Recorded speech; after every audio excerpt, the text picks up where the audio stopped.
গতকাল বানিয়ে নিয়েছিলাম এই পনির বাটার মশালা ঘরোয়া পদ্ধতিতে, বাড়িতেই বানিয়েছিলাম তাই বললাম ঘরোয়া পদ্ধতিতে।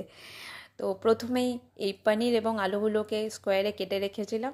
কড়াইয়ে তেল গরম হয়ে গেলে এই পনিরগুলোকে একটু এদিক ওদিক করে গোল্ডেন ব্রাউন হওয়া অবধি ভেজে নিলাম। তুলে রাখার পরে আলুগুলোকেও সেমভাবে ভেজে নিলাম।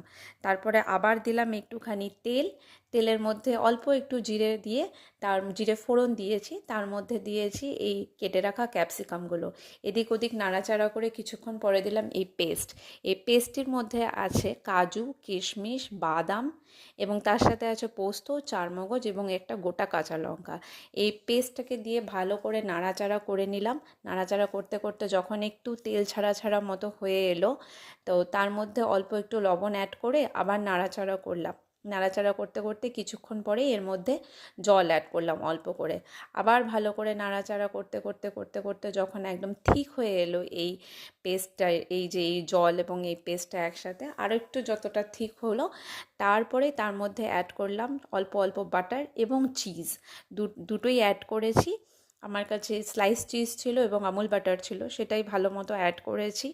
তা মানে যেটা দেখলেন সেটা চিজ অ্যাড করছি। বাটার অ্যাড করেছি 2 চামচ পুরো ভরে ভরে, সেটার ক্লিপ নিতে আমি ভুলে গিয়েছি। তারপরে আবার একটুখানি জল অ্যাড করে নেওয়ার পরে আবার ভালো করে নাড়াচাড়া করে আরও একটু যখন ঠিক হলো, ঠিক হয়ে যাওয়ার পরেই এবার এর মধ্যে অ্যাড করব এই ভেজে রাখা পনির এবং আলুগুলো।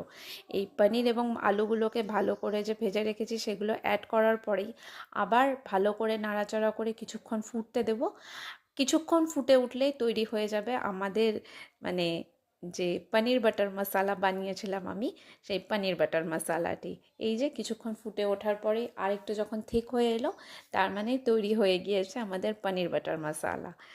দেখতে কিন্তু খুব সুন্দর হয়েছিল এবং সবথেকে বড় কথা, মেঘার খেতে খুব ভালো লেগেছিল। ও সবচেয়ে আরেকটা জিনিস, সেটা হচ্ছে নামানোর আগে অল্প একটু কাশ্মীরি লাল লঙ্কার গুঁড়ো অ্যাড করেছি।